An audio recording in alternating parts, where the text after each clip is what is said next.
अस्सलाम वालेकुम, मैं हूं शाहजेब खानजादा। ईरान की जौहरी तंसीबात पर अमरीकी हमले के बाद से अमरीका में एक इंतहाई गैर मामूली सूरत हाल सामने आ रही है। अमरीकी सदर ट्रंप समेत उनकी पूरी इंतजामिया न सिर्फ अमरीकी हमले में ईरान के न्यूक्लियर प्रोग्राम को मुकम्मल तौर पर तबाह करने का दावा कर रही है, बल्कि वो मुसलसल इस मौक़िफ़ से इख्तिलाफ करने वाले या इस पर सवाल उठाने वाले अमरीकी मीडिया आउटलेट्स पर सख्त तनकीद भी कर रही है। सहाफ़ियों को चैनल से निकालने का सदर ट्रंप खुद मुतालबा कर रहे हैं, मगर अमरीकी मीडिया भी इस तनकीद पर ट्रंप इंतजामिया को जवाब दे रहा है। और आज सीज़ फायर के बाद ईरानी सुप्रीम लीडर आयतुल्लाह खामनाई ने भी पहली दफ़ा खिताब किया है और सदर ट्रंप को जवाब दिया है। इस सब की तफसीलात आपके सामने रखेंगे, मगर पहले आज की बड़ी खबर आपको बताएं, क्योंकि 2 दिन पहले इस्राएली फौज ने दावा कर दिया था कि ईरान इसराइल सीज़ फायर के बाद अब उनकी पूरी तवज्जो गजा पर होगी। हालांकि ईरान से जंग के दौरान भी इस्राएली फौज गजा के अवाम पर जुल्म करती रही, इमदाद की तकसीम के दौरान लोगों पर गोलियां चलाती रही और ईरान इसराइल जंग के 12 दिनों के दौरान भी कम से कम 870 फलस्तीनी इसराइली फौज के हमलों में शहीद कर दिए गए। मगर अब से कुछ देर पहले ये खबर सामने आई है कि अमरीका और इसराइल गजा में 2 हफ्तों में जंग बंदी पर मुत्तफिक हो गए हैं।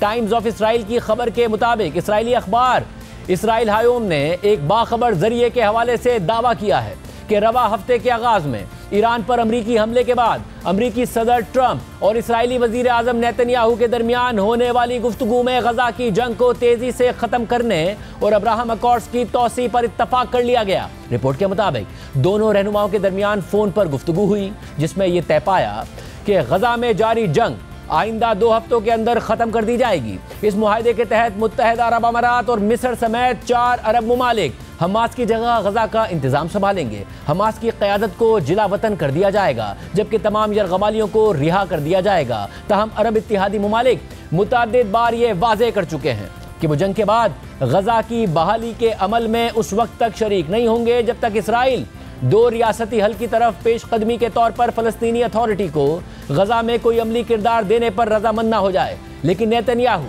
फ़लस्तीनी अथॉरिटी के गजा में किसी भी किरदार को मुकम्मल तौर पर मुस्तरद कर चुके हैं और दूसरी जानिब हमास की क़यादत भी तवील अरसे से जिला वतनी के किसी भी मुतालबे को तस्लीम करने से इनकार करती आई है। इसराइली अखबार के मुताबिक पीर की रात देर गए होने वाली इस फ़ोन कॉल में अमरीकी वज़ीर ख़ारजा मार्को रूबियो और इसराइली वज़ीर बराए स्ट्रेटेजिक अफेयर्स भी शरीक थे। रिपोर्ट में ये भी कहा गया है कि वो गजा के बाशिंदे जो नकल मकानी के ख्वाहिशमंद होंगे उन्हें कुछ नामालूम ममालिक में बसा दिया जाएगा।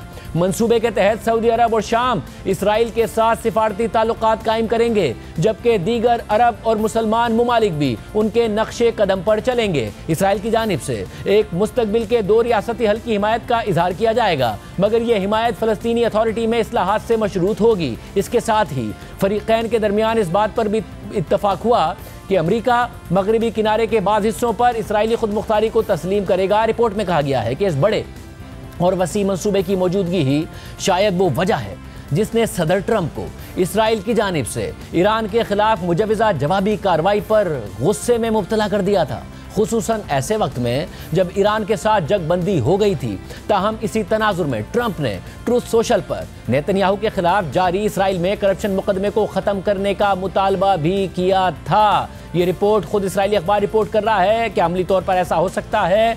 इस पर मुसलसल सवालात उठते रहे हैं और अब भी उठ रहे हैं। और इस सारी सूरत हाल में अमरीकी सदर ट्रंप जो मुसलसल मीडिया रिपोर्ट्स पर इंतहाई सख्त बयानात दे रहे हैं, उन्होंने कल रात को अपनी एक सोशल मीडिया पोस्ट में गैर मामूली तौर पर लिखा कि कल अमरीकी वज़ीर दिफा आला फौजी क़यादत के साथ अमरीकी पायलट्स की वक़ार की जंग लड़ने के लिए एक बड़ी न्यूज़ कॉन्फ्रेंस करेंगे। जिसके बाद आज अमरीकी वज़ीर दिफा पीट हेगसेट और अमरीका के chairman joint chiefs of staff general Dan Caine ने ईरान की जौहरी तंसीबात पर हमलों से मुताल्लिक अमरीकी वज़ारत दिफा यानी पेंटागन में एक गैर मामूली और जारहाना प्रेस ब्रीफिंग दी है। और इस प्रेस ब्रीफिंग में मौजूद सहाफ़ियों ने सख्त सवालात किए। एक सवाल जिस सहाफ़ी की जानिब से किया गया वो हमारे साथ मौजूद होंगे और हम उनसे पूछेंगे कि ये मामला किस तरफ जा रहा है। मगर साथ ही आज ईरान के सुप्रीम लीडर आयतुल्लाह खामनाई भी जंग के खात्मे और इसराइल के साथ सीज़ फायर के बाद पहली बार मंजर आम पर आ गए हैं और उन्होंने अमरीकी सदर ट्रंप के 2 अहम दावों को झूठा करार दे दिया है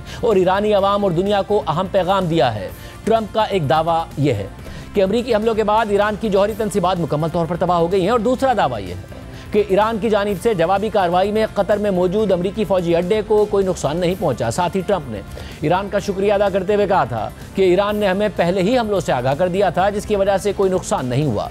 ट्रंप के इन दावों पर ईरान के सुप्रीम लीडर ने इसराइल के साथ जंगबंदी के बाद पहली दफा ईरानी अवाम से खिताब करते हुए कहा है कि अमेरिका ने हमारी जौहरी तंसीबात पर हमला किया, ताहम वो इन जौहरी तंसीबात को नुकसान पहुंचाने में नाकाम रहे। अमेरिकी सदर ने फौजी कार्रवाई को बढ़ा चढ़ाकर पेश किया, लेकिन बाद में यह साबित हो गया कि वो हद से ज्यादा मुबालगा कर रहे थे। साथ ही ईरानी सुप्रीम लीडर ने अमेरिकी अड्डे पर हमले से मुताल्लिक कहा कि ईरान ने कतर में मौजूद अमेरिकी फौजी अड्डे पर हमला करके उसे शदीद नुकसान पहुंचाया है।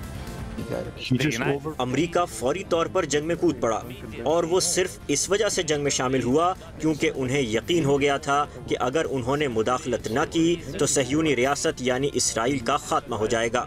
इसीलिए अमेरिका ने इसराइल की मदद और उसके बचाव के लिए कदम उठाया, लेकिन इसके बावजूद वो कोई कामयाबी हासिल न कर सके। उन्होंने हमारी जौहरी तंसीबात पर हमला किया और ये एक ऐसा मामला है जो आलमी सतह पर सज़ा के बगैर नहीं रह सकता। ताहम वो इन जौहरी तंसीबात को नुकसान पहुँचाने में नाकाम रहे। अमरीकी सदर ने फौजी कार्रवाई को बढ़ा चढ़ा कर पेश किया, लेकिन बाद में साबित हो गया कि वो हद से ज़्यादा मुबालगा कर रहे थे। ये सब पर वाज़ेह है कि अमेरिका की अमली हैसियत एक नाकामी की मिसाल बनी, क्योंकि वो ईरानी जौहरी तंसीबात को तबाह करने में नाकाम रहे। इसीलिए वो बार बार इन हमलों को बढ़ा चढ़ाकर पेश करते रहे ताकि अपनी नाकामी छुपा सकें। ईरान ने अमरीकी फ़ौज को सख्त नुकसान पहुंचाया जब उसने कतर में मौजूद अमरीकी फ़ौजी अड्डे अल उदैद पर हमला किया, जिससे अड्डे को शदीद नुकसान पहुंचा। और जो लोग हमारी जौहरी तंसीबात पर अपने हमले को बढ़ा चढ़ाकर बयान करते रहे, वही लोग हमारे इस हमले को मामूली साबित करने की कोशिश करते रहे।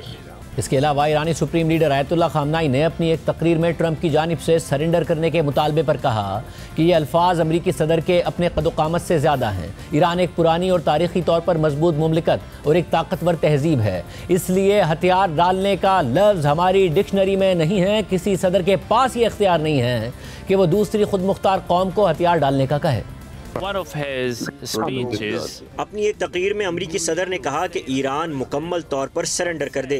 ताहम ये अल्फाज अमरीकी सदर के अपने कद-ओ-क़ामत से ज़्यादा हैं। ईरान एक पुरानी और तारीख़ी तौर पर मजबूत मुमलिकत और एक ताकतवर तहजीब है, इसलिए हथियार डालने का लफ्ज़ हमारी डिक्शनरी में नहीं है। अमरीकी सदर को अवामी सतह पर ऐसे अल्फाज इस्तेमाल नहीं करने चाहिए। ऐसे अल्फाज आलमी क़वानीन के तनाजुर में कतई तौर पर नाकाबिल कबूल हैं। किसी सदर के पास ये इख्तियार नहीं है कि वो दूसरी खुद मुख्तार कौम को हथियार डालने का कहे। ईरानी कभी हथियार नहीं डालेंगे और ना उन्हें हथियार डालने चाहिए। मेरे पैगाम का मरकज़ी नुक्ता यही है कि ईरानियों को ये बात मालूम होनी चाहिए कि अमरीका ईरानियों से सख्त दुश्मनी रखता है और इसीलिए उसने हमसे हथियार डालने का कहा। ऐसा न कभी हो सकता है और न कभी होगा। इसराइल के साथ जंग और अमरीकी हमलों से मुताल्लिक ईरानी सुप्रीम लीडर का बयान उनके एक्स अकाउंट पर भी जारी हुआ है, जिसके मुताबिक जाली सेहूनी हुकूमत पर फतह की मुबारकबाद पेश करता हूँ। इतने शोर शराबे और इतने बुलंदोबांग दावों के बावजूद सेहूनी हुकूमत इस्लामी जमहूरिया ईरान की कारी ज़रबों से तकरीबन ज़मीन बोस हो गई और उसे कुचल कर रख दिया गया। हम अल्लाह का शुक्र अदा करते हैं कि उसने हमारी मुसल्लह फोर्सेस की मदद फरमाई और वो सेहूनियों के जदीद तरीन मल्टी लेयर्ड डिफेंस सिस्टम को अबूर करने में कामयाब हो गई और उनके मुतादिद शहरी और फौजी इलाकों को मलबे में बदल दिया। अमरीकी हुकूमत पर भी वतन अजीज़ ईरान की फतह मुबारक हो। अमरीकी हुकूमत बराह रास्त जंग में उतर गई क्योंकि उसे खदशा था कि अगर वो मुदाखलत नहीं करेगी तो सेहूनी हुकूमत नीस्तो नाबूद हो जाएगी। वो बचाने आई लेकिन उसे भी कोई कामयाबी हासिल ना हुई। इस्लामी जमहूरिया ईरान ने अमेरिका के रुखसार पर एक ज़ोरदार तमाचा लगाया। इसने खित्ते में अमेरिका के एक अहम फौजी अड्डे अल उदैद पर हमला कर दिया और उसे नुकसान पहुंचाया। ये बहुत बड़ी बात है कि ईरान को खित्ते में अमेरिका के अहम मराकिज़ तक रसाई हासिल है और वो ज़रूरत पड़ने पर मज़ीद कार्रवाई भी कर सकता है। मुस्तकबिल में भी ये इक़दाम दोहराया जा सकता है। अगर कोई जारियत हुई तो दुश्मन को यकीनन बहुत भारी कीमत चुकानी पड़ेगी। अमरीकी सदर ने कहा कि ईरान को हथियार डाल देने चाहिए। ये बात अमरीकी सदर की औकात से बड़ी है। इस सारी सूरत हाल में जहां ईरानी सुप्रीम लीडर अमरीकी सदर से मुताल्लिक इंतहाई सख्त बयान दे रहे हैं, वहीं सीज़ फायर के बाद से अमरीकी सदर ट्रंप ईरान से मुताल्लिक मुसलसल मस्बत रवैया इख्तियार किए हुए हैं और उन्होंने न सिर्फ इसराइल में ईरानी मिसाइल से होने वाली तबाही को तस्लीम किया बल्कि वो बारहा ईरान को एक अजीम कौम करार देते हुए उनके साथ तिजारत करने का इंदिया भी दे रहे हैं। साथ ही कल उन्होंने कहा था कि अमेरिका अगले हफ्ते ईरान के साथ बातचीत करेगा और इस बातचीत में मुमकिन तौर पर एक मुआहदे पर दस्तखत भी हो सकते हैं, मगर इस सूरत हाल में ईरान से एक और बड़ी पेशरफ सामने आई है। पीर को ईरान की पार्लियामेंट ने इंटरनेशनल एटॉमिक एनर्जी एजेंसी के साथ ताउन मुअत्तल करने की बिल की मंजूरी दे दी थी और अब ईरान की सुप्रीम नेशनल सिक्योरिटी काउंसिल ने भी इस बिल को मंजूर कर लिया है। सारी सूरत हाल में आज अमरीकी दिफाई हुक्काम ने ईरानी जौहरी तंसीबात से मुतालिक एक गैर मामूली प्रेस ब्रीफिंग दी है, जिसमें वो मनाजिर देखे गए जो आज से पहले नहीं देखे गए। अमरीकी सेक्रेटरी दिफा गुस्से में अमरीकी मीडिया पर इल्ज़ाम लगा रहे थे, उस पर बरस रहे थे कि वो ईरान की न्यूक्लियर तंसीबात पर होने वाले हमलों की कामयाबी पर क्यों सवाल उठा रहा है। और सहाफ़ी अमरीका के chairman joint chiefs of staff general Dan Caine से सवाल कर रहे थे कि क्या अपना मौक़िफ़ बदलने के लिए सदर ट्रंप ने आप पर दबाव डाला है। पहले देखिए कि अमेरिका के chairman joint chiefs of staff general Dan Caine ने दिखाया कि माजी में कैसे बंकर बस्टर बॉम्ब्स का तजर्बा किया गया, ज़मीन के अंदर कितनी तबाही हुई, और फिर दावा किया कि जब एक बॉम्ब ने एक टेस्ट के दौरान यह कर दिया था तो ऐसे 6 बॉम्ब्स ने एक जगह पर फुर्दो में कितनी तबाही मचाई होगी। The video I'm about to show you जो वीडियो मैं आपको दिखाने जा रहा हूं वो इस बंकर बस्टर बम की तकमील के लिए 15 साल तहकीक और तजुर्बात की अक्कासी करती है। इस बम के मुताद्दिद मॉडल्स बनाए गए और उनके सैकड़ों तजुर्बात किए गए। इस वक्त मैं आपको सिर्फ एक बम का टेस्ट तजुर्बा दिखा रहा हूं और आप सोचिए कि इस एक बम के साथ अगर मजीद 5 बम फुर्दों पर गिरे होंगे तो उसका क्या असर हुआ होगा। Unlike a normal surface, एक आम सरफेस बम के मुकाबले में आपको यहाँ जमीन पर मलबा नजर नहीं आया, क्योंकि बंकर बस्टर बम डिजाइन ऐसे किए गए हैं कि पहले ये जमीन में बहुत गहराई में जाते हैं और फिर फट जाते हैं। फर्दों में 2 जगहों पर इस किस्म के 6 बम मारे गए और तमाम बॉम्ब्स बिल्कुल अपने निशाने पर जाकर गिरे। जब आगे वाले जहाज़ ने बॉम्ब गिराए और वो निशाने पर जाकर गिरे तो पीछे वाले जहाज़ में मौजूद पायलट ने कहा कि मैंने इससे ज़्यादा रोशन धमाका ज़िंदगी में पहले कभी नहीं देखा। ये तो रात में दिन की तरह का सामान लग रहा है। जनरल डैन केन ने यह भी बताया कि कैसे फुर्दों में 2 वेंटिलेशन शाफ्ट को ईरानियों ने कंक्रीट डालकर भर दिया था, मगर दोनों जगह पर 6 बंकर बस्टर बॉम्ब मारकर तंसीब को तबाह कर दिया गया। In the case of फुर्दों की तंसीब के लिए ही मुकम्मल एतमाद के साथ ऐसे हथियार बनाए गए थे और उन्हें फुर्दों की न्यूक्लियर तंसीब के लिए ही डिज़ाइन किया गया था ताकि ये यकीनी बनाया जा सके कि ये हथियार अपने मिशन के मकासद हासिल करने में कामयाब हो जाएं। मुझे GBU-57 के बारे में मनाजिर दिखाने दीजिए, जिसके बारे में आप जानते हैं कि ये एक 30,000 पाउंड वजनी हथियार है और इसे सिर्फ B-2 तैयारों से ही गिराया जा सकता है। इस बम के अंदर स्टील, धमाका खेज मवाद और एक फ्यूज़ होता है और इस बम को एक ख़ास मकसद हासिल करने के लिए डिज़ाइन किया जाता है। इस हमले में इस्तेमाल किए गए हर बंकर बस्टर बम का अपना एक अलग इम्पैक्ट एंगल था। हर एक की अलग अलग फ्यूज़ सेटिंग थी। फ्यूज़ का मतलब है कि बम कब फटेगा, जितनी देर से फ्यूज़ एक्टिवेट होगा उतनी ही गहराई में बम जा सकेगा। इसलिए हर बम को उसके ख़ास मकासद के तहत फटने के लिए प्रोग्राम किया गया था। अमेरिका ने फुर्दों की तंसीब पर तस्वीर में दिखाए गए इन 2 वेंटिलेटर शाफ्ट्स को स्ट्राइक करने का फैसला किया, क्योंकि ये वो 2 जगहें थीं जहां से बंकर बस्टर बम ने इस तंसीब के अंदर दाखिल होना था। हमारे हमले से कुछ दिन पहले ईरानियों ने इन वेंटिलेशन शाफ्ट के लिए कई सुराखों के अंदर कंक्रीट भर के इन्हें हमले से बचाने की कोशिश की। अमेरिका में प्लानिंग करने वालों को इस बात का अंदाजा था और उन्होंने उसकी पूरी प्लानिंग की थी। पहले बम से फुर्दों की तंसीब के सुराखों में भरी गई कंक्रीट को उड़ाया गया और वो सुराख खुल गया। फिर दूसरे, तीसरे, चौथे और 5वें बम इस सुराख से अंदर दाखिल हुए और 1000 फीट पर सेकंड से ज़्यादा की स्पीड से गहराई में जाने के बाद फट गए।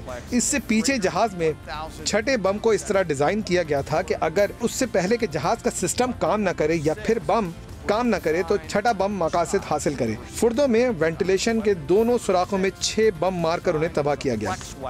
जनरल ने यह भी बताया कि अमेरिका ने GBU-57 यानी बंकर बस्टर बॉम्ब बनाए ही ईरान की फुर्दो न्यूक्लियर तंसीब को तबाह करने के लिए थे। उन्होंने उन 2 अफसरों की कहानी भी सुनाई जिन्हें आज से 15 साल पहले फुर्दो की तंसीब का जायजा लेने और उसे तबाह करने के लिए हथियार बनाने का टास्क दिया गया था। If you'd flip this over, thanks. Let me next move.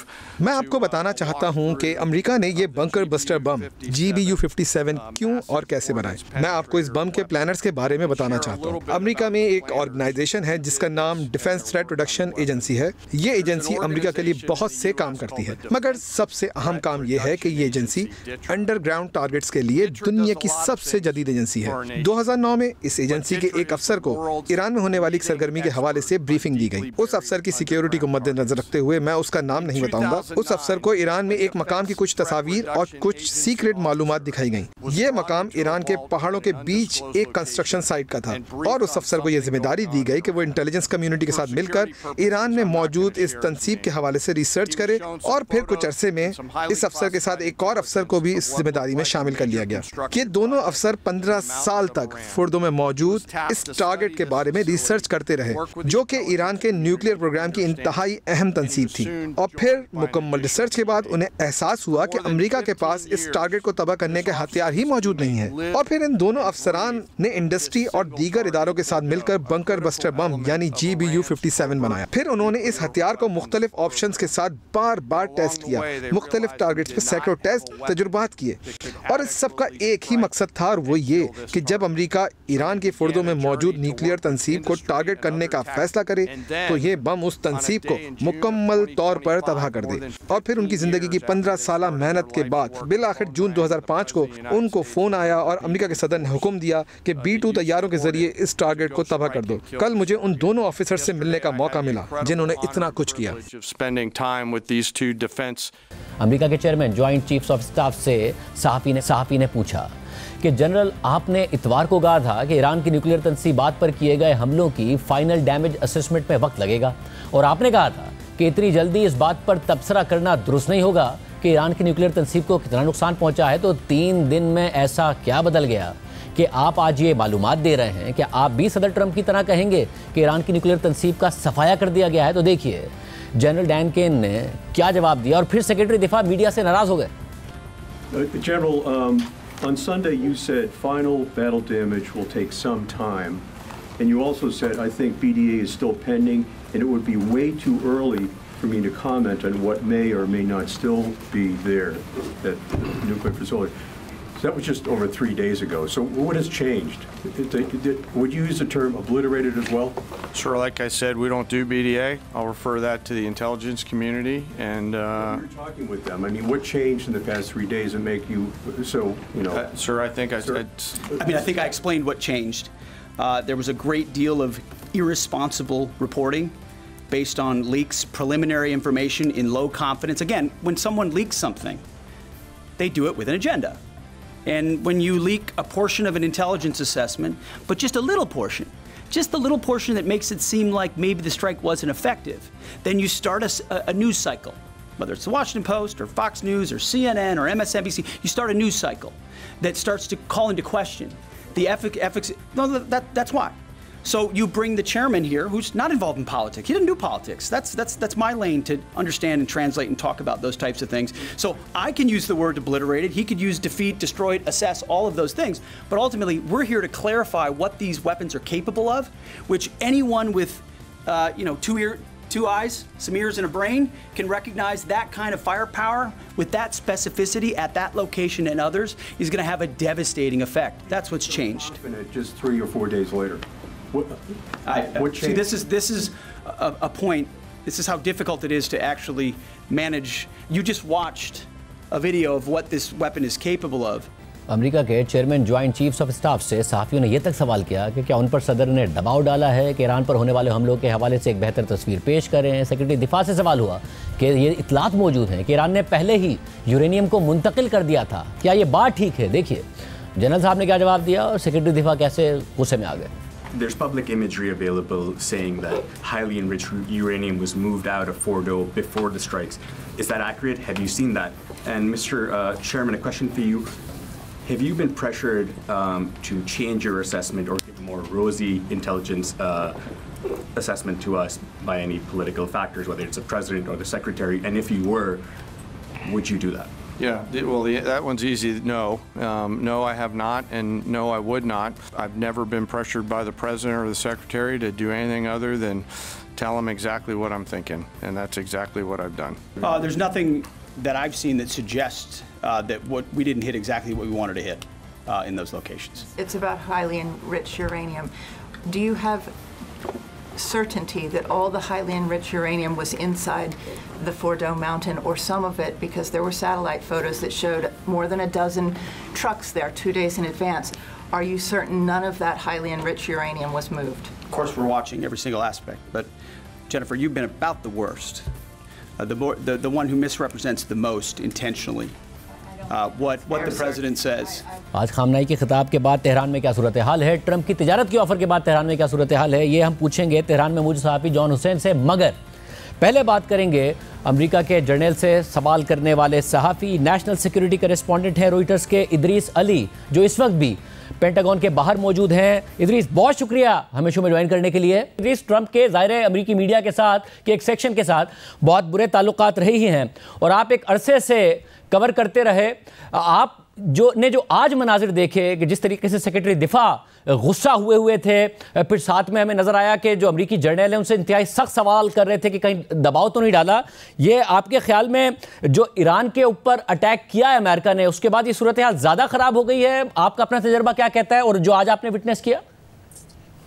जैसे तो ये कोई 4-5 महीने से प्रेसिडेंट ट्रंप और डिफेंस सेक्रेटरी हेक्सेट जो है उन्होंने प्रेस के खिलाफ काफ़ी बोला है, प्रेस फ्रीडम पे काफ़ी रिस्ट्रिक्शंस डाली हैं।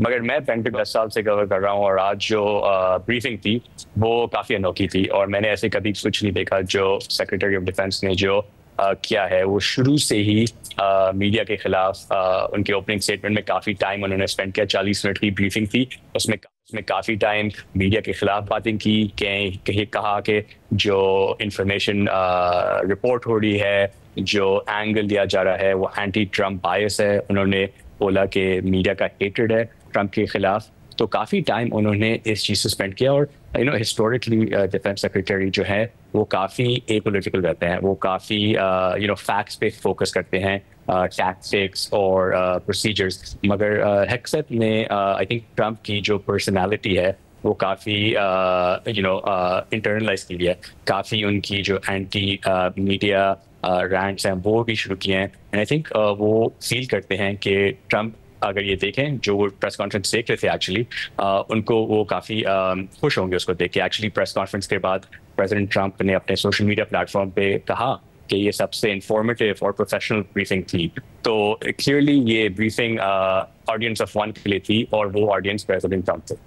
और क्या जब आप 10 साल से ये मामलात कवर कर रहे हैं, पेंटागन के मामलात कवर कर रहे हैं, क्या ये अनप्रेसिडेंटेड है कि इतना अमेरिकन मीडिया की तरफ से प्रेशर पड़ा कि जो क्लेम किया जा रहा है कि ईरान में इतनी तबाही हुई है उतनी नहीं हुई, फिर इंटेलिजेंस रिपोर्ट जो लीक हुई उसके ऊपर शोर मचा, जिस पर ट्रंप नाराज थे कि आज बाकायदा तौर पर जो chairman joint chiefs of staff हैं उनको टेस्ट फुटेज दिखानी पड़ी कि कितना ख़तरनाक होता है जो बंकर बस्टर बॉम्ब है GBU 57 और माजी में जब टेस्ट किया गया, क्या पहले ऐसा हुआ कि इस तरीके से फुटेज दिखानी पड़ी हो?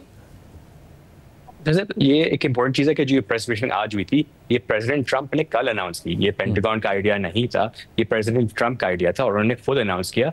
और इसकी वजह ये है कि वो कल हेग में थे और ज़्यादातर क्वेश्चंस जो उनको मिल रही थी ये ईरान के बारे में थी। तो आई थिंक प्रेसिडेंट ट्रंप जितना एंटी मीडिया बातें करते हैं वो मीडिया का अप्रूवल भी चाहते हैं। तो आई थिंक उनके दिमाग में था कि मुझे इनका अप्रूवल चाहिए, दिखाना है कि सक्सेस, और मैं ये पेंटागन के थ्रू करूँगा।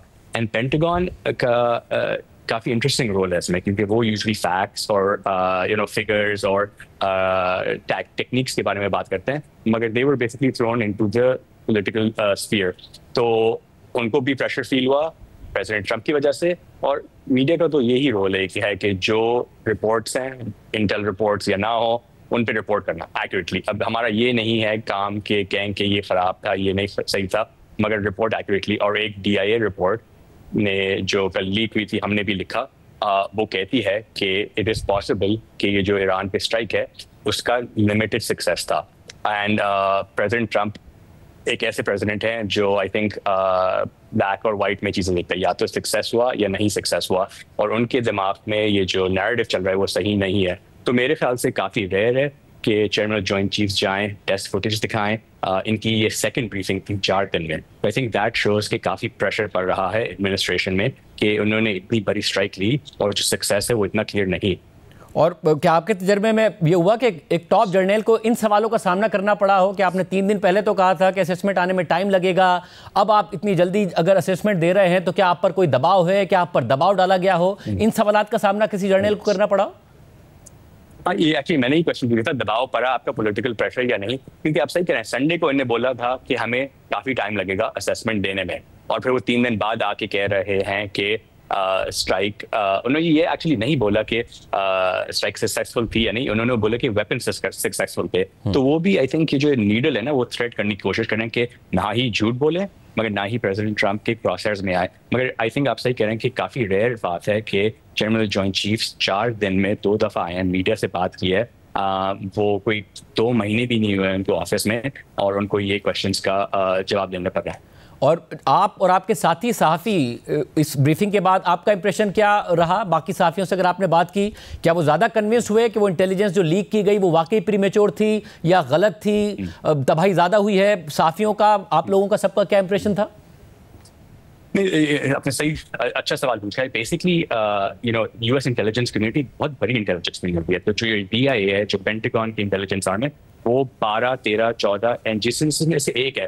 तो यूजुअली होता है कि एक एजेंसी एक चीज़ कहेगी, दूसरी एजेंसी कुछ और कहेगी। तो आज के बाद मेरा एटलीस्ट और जो मैंने ऑफिशियल्स और एक्सपर्ट से बात की है कि ये जो DIA की रिपोर्ट थी वो यकीनन प्रिलिमिनरी थी, काफ़ी टाइम अभी इनको लगेगा कंफर्म करने में। मगर जो एक चीज़ ये उन्हें कोई एविडेंस नहीं दिखाया कि ये स्ट्राइक सक्सेसफुल थी। एक चीज़ आपको बताऊं कि कुछ दिन पहले स्ट्राइक से इमेजरी आई थी दिखाते हुए कि कोई 15-20 ट्रक फोर्डो फैसिलिटी के बाहर थी। अब ये फैसिलिटी, ये ट्रक्स क्या कर रही थी, ये हमारा बिग क्वेश्चन है। क्योंकि एक सोर्सेज हमें ये बता रहे हैं कि इट इज़ पॉसिबल कि ये जो न्यूक्लियर मटीरियल है कि वो ट्रक शायद ले गई हो। तो अगर फैसिलिटी को मारा मगर कोई यूरेनियम था नहीं, उसका फ़ायदा क्या हुआ? एंड ये क्वेश्चन शायद जो सेक्रेटरी ना ही आंसर कर पाए। उन्होंने कहा कि मेरे पास कोई इसका एविडेंस नहीं है और ना ही जनरल कुछ कह पाए। तो आई थिंक सिचुएशन ये आई थिंक ओवरऑल है कि कोई एविडेंस ऐसा नहीं दिखाया जिसमें कोई प्रूव हुआ कि जो स्ट्राइक्स थी वो पर्टिकुलरली सक्सेसफुल थी। और आई थिंक क्वेश्चन अभी तक यही रहता है कि ये जो स्ट्राइक्स थी उन्होंने ईरान की न्यूक्लियर फैसिलिटी को कुछ महीनों तक पोस्टपोन किया है या कुछ सालों तक। आई थिंक काफ़ी टाइम लगेगा और इस ब्रीफिंग में कोई डिफिनेटिव आंसर नहीं मिला। मतलब और जो तनकीद नेतन्याहू पर हो रही है या फिर सदर ट्रंप पर हो रही है, उनके जो अपने हामी भी हैं, टकर कार्लसन हो, बैनन हो, इसके अलावा कुछ रिपब्लिकन्स हो, ये भी अनप्रेसिडेंटेड है कि इतना बुरा प्रेस मिला हो इजराइल को? नहीं, बिल्कुल सही है। तो ये जो जैसे पिछले हफ्ते इजराइल ने जो बॉम्बिंग शुरू की, उसके बाद रिपब्लिकन पार्टी की काफ़ी एंटी इंटरवेंशनिस्ट स्ट्रॉन्ग आर्म है। आपने स्टीव बैनन की बात की, टकर कार्लसन की बात की, उन्होंने काफ़ी ज़ोरदार तरीके से बोला कि ये सही नहीं है कि जो हमने इराक में, यूएस ने इराक में 2003 में किया था वो सही नहीं है और प्लीज स्टे अवे क्योंकि मिडिल ईस्ट में वापस फंस जाएंगे। तो काफ़ी loud vocal arm of the Republican party ने बोला। और आपने देखा कि ट्रंप ने एक्चुअली सरप्राइजिंगली उनकी बात नहीं सुनी, क्योंकि इन द पास्ट ट्रंप ने खुद बोला है कि US should not get more involve in the middle east, मगर उन्होंने फिर भी इन्वॉल्व हुए। एंड आपने आई थिंक 2 दिन पहले देखा होगा कि या 1 दिन पहले अब कि प्रेसिडेंट ट्रंप खुद जब रिपोर्टर से बात कर रहे थे उन्होंने बोला कि इजराइल ने बॉम्बिंग स्टॉप करनी है। उन्होंने नेतन्याहू की कॉल खुद किया और कहा कि जो आपके जो प्लेन्स अभी ईरान के ऊपर हैं, खबरदार ये इन्होंने अपने बॉम्ब स्टॉप किए एंड इजराइल ने वो बॉम्बिंग रेड नहीं की। तो I think internal pressure Trump पे पड़ रहा है रिपब्लिकन पार्टी से इजराइल के ऊपर। And then I think we are saying कि वो पब्लिकली भी काफ़ी प्ले आउट कर रहा है कि इजराइल पे काफ़ी दबाव आए इन अ वे कि आई थिंक मुश्किल है कोई 2 साल पहले या 3 साल पहले सोचना ऐसा। बहुत शुक्रिया इदरीस अली, तफसीलात बता रहे थे। गुफ्तगू आपने नाज़रीन सुनी। ईरान में क्या हो रहा है? आज खामनाई ने खिताब किया। ईरान में इसके अलावा कार्रवाइयाँ हो रही हैं, जो इसराइल के जासूस हैं वो पकड़े जा रहे हैं। आज भी इस हवाले से इतलात आई हैं। क्या माहौल है? सहाफ़ी जॉन हुसैन तेहरान से इस वक्त हमारे साथ मौजूद हैं। जॉन, बहुत शुक्रिया हमें में ज्वाइन करने के लिए। जॉन, ज़ाहिर है सदर ट्रंप ने दावा किया कि उन्होंने ईरान की तनसीबात को, तीनों न्यूक्लियर तनसीबात को मुकम्मल तौर पर तबाह कर दिया, फुर्दो को तबाह कर दिया। वहाँ पर उन्हें सख्त सवालात का सामना करना पड़ रहा है, मीडिया पर से वो नाराज़ हो रहे हैं। ईरानी अवाम क्या इस नैरेटिव को मान रहे हैं जो कि ईरान की हुकूमत की तरफ से कहा जा रहा है? दायरे ईरान की हुकूमत भी तबाही को तो तस्लीम कर रही है, मगर मुकम्मल तौर पर तबाह कर दिया ये बयानिया नहीं उनकी तरफ से सामने आया। क्या ईरान की अवाम में भी शकूक व शुबहात हैं? वो क्या समझ रहे हैं? शाहजेब, मैंने यहाँ जनरल अवाम में जो नैरेटिव देखा वो यही देखा कि वो मान रहे हैं गवर्नमेंट जो बात कह रही है, और जो एकेडमिक्स और इंटेलेक्चुअल्स थे जो स्केप्टिकल थे वो भी अब ज़्यादा मानना शुरू हो गए हैं, क्योंकि डिफेंस इंटेलिजेंस एजेंसी और सेंटकॉम की जो लीक रिपोर्ट्स हैं, CNN की तरफ से जो ऑफिशियल्स के वो बताया जा रहा है, न्यूयॉर्क टाइम्स, वॉशिंगटन पोस्ट, तो इन सारी चीज़ों को मद्देनजर रखते हुए जो एकेडमिक्स और इंटेलेक्चुअल्स हैं और जनरल आवाम यही कह रही है कि इजराइल और अमेरिका के अलावा कोई दावा नहीं कर रहा कंप्लीट अनाइलेशन का न्यूक्लियर प्रोग्राम के। तो लोगों का यहाँ पे मानना यही है कि डैमेज कोई खास नहीं हुआ है। साथ में मुझे ये भी बताइएगा कि ज़ाहिर है इंटरनेशनल एटॉमिक एनर्जी एजेंसी से ताउन ना करने के हवाले से अब वहाँ पर ये पहले पार्लियामेंट ने मंजूर किया और अब उसकी मंजूरी हो गई। ट्रंप ये ऑफर कर रहे हैं कि ईरान एक अजीम ट्रेडिंग नेशन है, वो दोबारा तिजारत की तरफ जाए। ईरानी अवाम ये समझते हैं कि न्यूक्लियर मामले की तरफ ही आगे बढ़ा जाए, न्यूक्लियर हथियार को बनाने की तरफ आगे बढ़ा जाए, या ट्रंप की ऑफर को कबूल किया जाए और मईशत को खोला जाए, पाबंदियाँ ख़त्म कराई जाए और आगे बढ़ा जाए? जी शाहजेब, यहाँ पे आवाम बिल्कुल चाहती है कि पाबंदियां खत्म हो, सैंक्शंस खत्म हो, but at the same time होना है कि कोई भी नेशनल सिक्योरिटी या सॉवरेंटी को कॉम्प्रोमाइज करते हुए ये चीज़ नहीं होनी चाहिए। ऑफिशियल्स ने भी कहा है और लोगों का भी यही मानना है। लोग तो ये कह रहे हैं इनफैक्ट कि भाई हम लोग ऑलरेडी इतने सालों सैंक्शंस में थे।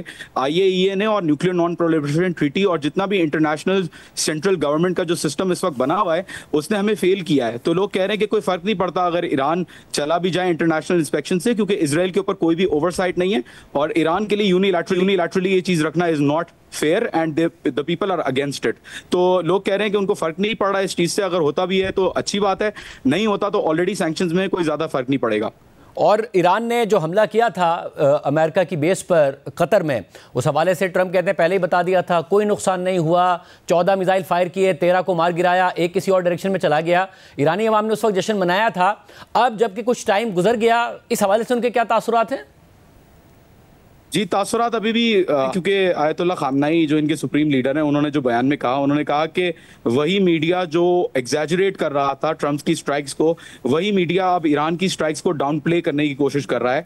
और लोग खुश इसलिए हैं क्योंकि जाहिर सी बात है, it is a big achievement कि आपने इतनी बड़ी सुपर पावर को, दुनिया की सबसे बड़ी सुपर पावर को अटैक किया है और एक बुत यानी कि एक मिसकंसेप्शन तोड़ा है कि इसराइल इम्यून है या यूनाइटेड स्टेट्स को कोई कुछ नहीं कह सकता। So people are happy just because of the fact कि ईरान मिसाइल्स लॉन्च किए हैं, भले वो हिट हो ना हो, that is a different debate. It is a big achievement for the Iranian people कि ऐसा इकदाम उठा ईरान की गवर्नमेंट ने। आप मुसलसल बताते रहे कि जो जासूस हैं मोसाद के, उनको पकड़ा जा रहा है, उनके खिलाफ कार्रवाइयां हो रही हैं। इस वक्त इस हवाले से क्या स्टेटस है? क्या अब भी क्रैकडाउन किया जा रहा है? जी बिल्कुल, मुख्तलिफ मकामात पे चेक पोस्ट लगे हुए हैं, बहुत स्ट्रॉन्ग स्क्रूटनी और बहुत स्ट्रॉन्ग आई वुड से यहाँ पे कोशिश की जा रही है कि किसी तरीके से पकड़े यहाँ पे इंटेलिजेंस जो मोसाद का नेटवर्क है उसको डिसमेंटल करें। 700 से ज़ायद जो लोग तेहरान के बाहर पकड़े हैं और 5000 का नंबर मैंने आपको ऑलरेडी बताया था। तो दैट इज एब्सोल्युटली ट्रू। यहाँ पे बहुत ज़्यादा क्रैकडाउन शुरू हो गया है on the people who were of different nationalities, लेकिन बिल्कुल कैच करने की कोशिश की जा रही है। ऑपरेशन मुख्तलिफ मकामात पे ये भी रिपोर्ट्स आ रही हैं इंटरनली कि बहुत सारा मवाद अभी भी पकड़ा जा रहा है। Let's wait for the confirmation, but I have been told कि बहुत सारा मटेरियल, बहुत सारी एमिनेशन, बहुत सारी एक्सप्लोजिव्स और ड्रोन्स इनफैक्ट अभी जो इंटरसेप्ट कर रही थी गवर्नमेंट कुछ दिन पहले भी, वो भी पकड़े जा रहे हैं। So let's see, let's wait for the official confirmation, but I have been told so. और इस जंग के दौरान ज़ाहिर है ईरान की तरफ से जो इसराइल पर हमले हुए वहाँ नुकसान हुआ और लोग भी मारे गए, इंफ्रास्ट्रक्चर को नुकसान हुआ, मगर ईरान में भी नुकसान हुआ, बहुत ज़्यादा लोग शहीद हुए। सुकून है इस वक्त अवाम में कि जंग बंदी हो गई, अच्छा हुआ? बिल्कुल सुकून है, लेकिन मैं आपको ऑनेस्टली बताऊं तो एक सेगमेंट है पॉपुलेशन का जो कह रहा है कि नहीं भाई आप जारी रखें, अटैक्स जारी रखें, इसराइल को क्यों छोड़ दिया, आप प्लीज कंटिन्यू रखें retaliation. So there is also sentiment here. यहाँ पे सेंटिमेंट ये भी है कि अटैक्स को रोकना नहीं चाहिए, जारी रखना चाहिए। बट आम आवाम खुश है। आई वुड से ऑफिशियल्स भी इस वक्त पॉजिटिव ही हैं, कॉशियस हैं बट पॉजिटिव है उनका रिएक्शन भी। बहुत शुक्रिया जॉन हुसैन, तफसीलात बता रहे थे। प्रोग्राम में एक ब्रेक शामिल करेंगे, उसके बाद बात करेंगे एक अहम डेवलपमेंट की। जगह जगह मुख्तलिफ फोरम्स पर भारत की सुबकी हो रही है। शंघाई ताउन तंजीम का इजलास होता है, पाकिस्तान के वजीर दिफा, भारत के वजीर दिफा वहाँ मौजूद होते हैं। भारत के वजीर दिफा बगैर एलामिये पर दस्तखत किए चले जाते हैं। भारतीय मीडिया शोर मचा रहा है, आखिर क्या कहानी हुई है आपके सामने रखेंगे एक ब्रेक के बाद। 22 अप्रैल को होने वाले पहलगाम हमले के बाद से भारत को मुसलसल सिफारती सुबकी और तन्हाई का सामना करना पड़ रहा है। एक तरफ अमरीकी सदर Trump Pak Bharat cease fire का मुसलसल क्रेडिट लेकर वजीर आजम मोदी को बार बार शर्मिंदा कर रहे हैं, नरेंद्र मोदी की बराह रास्त शिकायत तक को नजरअंदाज कर रहे हैं, तो दूसरी तरफ दुनिया के अहम ममालिक और बाअसर फोरम्स पर भी पाकिस्तान के खिलाफ भारतीय मौक़िफ़ और बयानिए को पजीराई या कबूलियत नहीं मिल रही है। आज चीन में SCO यानी शंघाई ताउन तंजीम के वज़राए दिफा की कॉन्फ्रेंस में इसकी एक और मिसाल सामने आ गई है, जहां पाकिस्तान के वज़ीर दिफा ख्वाजा आसिफ और भारत के वज़ीर दिफा राजनाथ सिंह भी मौजूद थे और दोनों ने इजलास से खिताब भी किया। वज़ीर दिफा ख्वाजा आसिफ ने पाकिस्तान का मुकदमा रखा, राजनाथ सिंह ने भारत का मौक़िफ़ सामने रखा, मगर फिर कॉन्फ्रेंस के अख्तिताम पर गैर मामूली सूरत हाल पैदा हो गई। भारतीय मीडिया के मुताबिक भारतीय वज़ीर दिफा राजनाथ सिंह ने SCO कॉन्फ्रेंस के मुश्तरका एलामिये पर दस्तखत करने से इनकार कर दिया, क्योंकि एलामिये में पहलगाम वाक़े का जिक्र नहीं था, जिसका इल्ज़ाम भारत पाकिस्तान पर लगाता है। मगर एलामिये में बलूचिस्तान में जाफर एक्सप्रेस की हाईजैकिंग का जिक्र था, जिसका इल्ज़ाम पाकिस्तान भारत पर लगाता है। भारत की तरफ से बिल्कुल क्लियर था कि आतंकवाद के खिलाफ एकजुट होकर शंघाई कॉरपोरेशन ऑर्गेनाइजेशन SCO को एकजुट में एक पोडियम पर, एक मंच पर ये बोलना होगा। लेकिन ठीक वही हुआ जिसका हर किसी को अंदेशा था।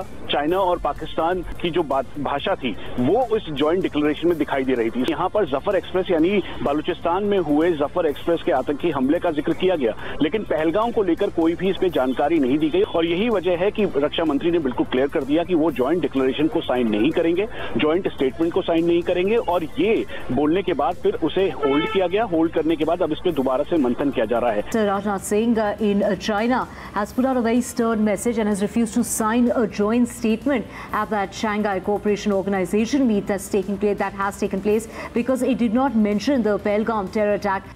इस हवाले से वजाहत करते हुए भारतीय दफ्तर खारजा के तर्जुमान रणधीर जायसवाल ने कहा कि SCO के वज़राए दिफा की कॉन्फ्रेंस में एक मुश्तरका एलामिये पर इत्तफाक नहीं किया जा सका। भारत चाहता था कि एलामिये में दहशतगर्दी के खदशात को भी शामिल किया जाए, जो एक मखसूस मुल्क को काबिल कबूल नहीं था। We had Raksha Mantri, our defense minister, participating in the defense ministers meeting of SCO. I understand that they could not adopt a joint statement. I also understand that certain member countries could not reach consensus on certain issues and hence the document could not be finalized. On our side, India wanted concerns on terrorism reflected in the document, which was not acceptable to one particular country, and therefore the statement was not adopted. इस इजलास में शिरकत की पाकिस्तान की तरफ से वज़ीर दिफा ख्वाजा आसिफ ने। ख्वाजा साहब बहुत शुक्रिया शो में ज्वाइन करने के लिए। ख्वाजा साहब आपने अभी लैंड किया है वापस चीन से, आप इस इजलास में शरीक हुए, आपने जाफर एक्सप्रेस की बात की, कुलभूषण यादव की बात की, भारतीय किरदार की बात की, उनके वज़ीर दिफा ने पहलगाम की बात की, उसे लश्कर तैयबा से जोड़ा, क्रॉस बॉर्डर टेररिज्म की बात की। फिर ऐसा क्या हुआ कि वो दस्तखत किए बगैर ही चले गए? भारतीय मीडिया शोर मचा रहा है, एलामिया नहीं आया। बहुत बहुत शुक्रिया शाहजेब। एक्चुअली जो भारतीय वज़ीर दिफा का जो नंबर था वो दूसरे या तीसरे नंबर पे उनकी स्पीच थी और मेरा ख्याल है मेरा 5वें नंबर वो अल्फ़ाबेटिकली होता है, तो 5वें नंबर पे था। तो मैंने मेरी स्पीच में मैंने जाफर एक्सप्रेस का, कुलभूषण का, ये सारे मैंने जो हमारे पास एविडेंसेस हैं वो मैंने उनका मेंशन किया। तो उसके बाद जो है उन्होंने एक जो चेयरमैन थे कॉन्फ्रेंस के, डिफेंस मिनिस्टर चाइना के, उनको रिक्वेस्ट की भारतीय वज़ीर दिफा ने कि जी मुझे मौका दिया जाए बोलने का दोबारा, यानी जो मैंने कहा है उसके रिस्पॉन्स में। तो मेरा ख्याल है कि ऐसी कोई ट्रेडिशन नहीं है कि आप दोबारा आपको मौका दिया जाए, तो वो डिनाई किया गया इनको बोलने का। तो उससे जो है ये सारा सिलसिला शुरू हुआ कि हम जो ड्राफ्ट था उसका जो जिसके ऊपर एग्रीमेंट हुआ वो था, 9 मुल्क जो थे उसके ऊपर जो है एग्री करके वो थे। भारत अकेला था जो इसने उस पे रिजर्वेशंस जो है शो की हुई थी और वो अभी फाइनलाइज नहीं हुआ था। तो इन्होंने कहा जी कि हम जो है इसको मजीद जो है वो नहीं परसू करेंगे और हम क्योंकि हमें बोलने का मौका नहीं दिया गया। और दूसरा जो है कि उसमें जिक्र जो है वो जम्मू कश्मीर का जिक्र था। फिर इसी तरह 1-2 और बातें थी जिनके ऊपर उनको एतराज़ था। जो हमने बलूचिस्तान की बात की है वो नहीं करना चाहते थे बलूचिस्तान की, उसको उनको एक्सेप्टेबल नहीं था। तो फाइनली क्योंकि ये एक एविडेंस बेस्ड हमारा स्टैंड था जो वहाँ पे बाकी तमाम ममालिक ने एक्सेप्ट किया, और भारत को जो है वो मंजूर नहीं था, और वो सोल एक मेंबर थे, वो सारी यानी अकेले थे मेंबर सारी गैदरिंग में। नॉर्मली वहाँ पे ट्रेडिशन ये है कि सारे कम्युनिकेस जो हैं, जो मुश्तरका एलानिया जो होता है वो मुश्तरक ही होता है सबके मेंबर में। उसमें जो है कोई अगर अब्सटेन करे या कोई इनकार करे तो फिर उसको रिलीज नहीं किया जाता। और ख्वाजा साहब, आप ज़ाहिर वज़ीर ख़ारजा भी रहे, और जब वज़ीर ख़ारजा होते हुए आपने देखा दुनिया में, जब आप गए बैनुल-अक़वामी मीडिया के सामने पाकिस्तान को सख्त सवालों का सामना करना पड़ता था, भारतीय इल्ज़ामात के हवाले से सामना करना पड़ता था, दुनिया के बयानात आते थे। आप क्या खुद भी फ़र्क देख रहे हैं कि दुनिया का रवैया, जब आप गए आपने अपना मौक़िफ़ रखा, उन्होंने अपना मौक़िफ़ रखा, फिर वो चले गए बग़ैर एलामिया के, पाकिस्तान के बारे में एक रवैया आपको फ़र्क दिखा और भारत के हवाले से फ़र्क दिखा? देखें, मैं बिल्कुल, आपने सही जो है इसकी निशानदेही की है। मेरा अपना ख्याल है कि एक क्रेडिबिलिटी में ज़मीन आसमान का फ़र्क है।